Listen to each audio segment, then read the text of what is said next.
Hola Homo sapiens.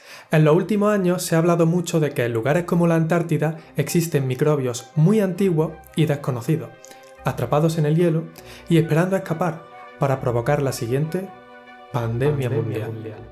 Bacterias y virus prácticamente alienígenas con los que nunca nos hemos topado, que pondrían en jaque no solo nuestra salud, sino al mundo, tal y como lo conocemos. ¿Pero ¿es esto cierto? ¿O se trata simplemente de una exageración? Hoy descubrimos la verdad sobre los microbios del permafrost. El permafrost es una capa de suelo bajo la superficie terrestre que ha permanecido congelado durante años, siglos o incluso milenios. Se encuentra sobre todo en regiones frías del hemisferio norte como Alaska, Canadá o Siberia, pero obviamente también en lugares como la Antártida. Cuando está congelado, el permafrost es más duro que el hormigón, pero con el calentamiento global se está derritiendo más de lo normal. En 2016, un niño de 12 años murió y casi 100 personas tuvieron que ser hospitalizadas en la península de Yamal, Siberia. Habían sido infectados por Bacillus anthracis, la bacteria responsable del anthrax. Esta bacteria había infectado a pastores nómadas que habían manipulado carne de reno infectado. Y esos renos habían sido infectados porque habían entrado en contacto con los restos de un cadáver, también de reno, que había muerto hace mucho tiempo infectado por anthrax. El cadáver había quedado preservado en el permafrost de la región durante al menos 75 años y esto hizo que Bacillus anthracis quedase en un estado latente. Por desgracia, una ola de calor aquel verano hizo que el permafrost se derritiese y que la bacteria reviviese, infectando primero a los renos y después a los pastores. En el permafrost también se han detectado virus y bacterias de otras enfermedades que ya conocemos. Por ejemplo, se han encontrado restos del material genético del virus de la gripe española en Alaska, y se cree que la viruela y la peste bubónica están aún bajo el suelo de Siberia. Vale, genial, pero aquí habíamos venido a hablar de microbios prehistóricos y no los veo por ninguna parte. Calma.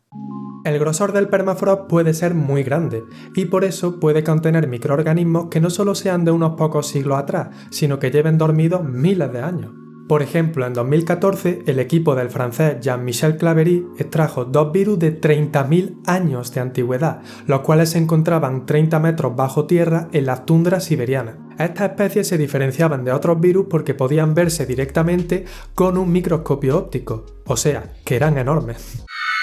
Pero tranquilo, estos virus solo pueden infectar amebas unicelulares y no a seres humanos. Aunque, según Claverie, las partes más profundas del permafrost podrían contener virus que infectaron a los primeros pobladores del Ártico, o incluso a especies de homínidos extintas como los neandertales. Tal y como explico en este vídeo, no sé si estoy señalando bien, en las últimas décadas han aparecido muchas cepas de bacterias y hongos resistentes a los antibióticos. Supuestamente esas cepas son resistentes porque las hemos expuesto tanto a los antibióticos que han acabado mutando y desarrollando esa resistencia. Pero, ¿y si te digo que las bacterias prehistóricas del permafrost, a pesar de no haber tenido ningún contacto con los antibióticos que usamos hoy en día, pueden tener esa resistencia ya de serie?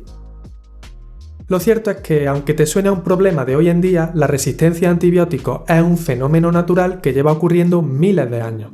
Hay muchas especies de bacterias y hongos que producen antibióticos de manera natural, y esto lo pudo ver muy bien Alexander Fleming. Un día se dio cuenta de que las bacterias de un cultivo morían contaminándose con la sustancia que producía un hongo llamado penicillium. Esa sustancia no era ni más ni menos que la penicilina, que el hongo producía de forma natural. ¿Y por qué haría penicillium algo así? Simple, liberando penicilina, el hongo puede acabar con las bacterias que compiten por su alimento y sus recursos, ganando una ventaja competitiva. Los microbios prehistóricos tuvieron que sobrevivir en entornos muy pero que muy hostiles, en los que el alimento escaseaba y las condiciones del medio eran extremas. Por eso seguramente mutaron en algún punto y obtuvieron una ventaja competitiva sobre el resto de las especies, sobreviviendo hasta que quedaron congeladas en el permafrost.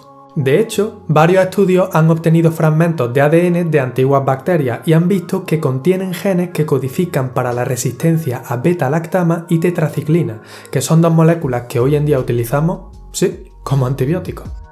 Conclusión: aún no sabemos de ningún microorganismo prehistórico que pudiese causar una superpandemia, pero Cuando hablamos de investigación científica e hipótesis, nunca pueden descartarse las posibilidades. A ver, lo que está claro es que si nuestro sistema inmunitario se topa con patógenos con los que el ser humano nunca ha tenido contacto, pues no tendría mecanismos para hacerle frente. Sería algo así como lo que pasó cuando Colón y sus exploradores llegaron a América. Los indígenas nunca habían tenido contacto con la viruela, el sarampión o la fiebre amarilla, y por eso no habían podido desarrollar una inmunidad contra estas enfermedades, lo que hizo que muchos murieran y solo unos pocos consiguieran adaptarse.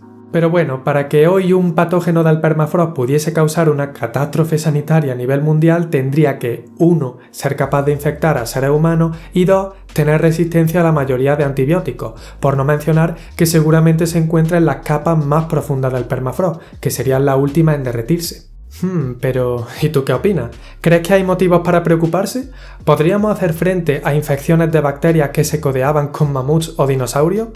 Déjame tu opinión en comentarios.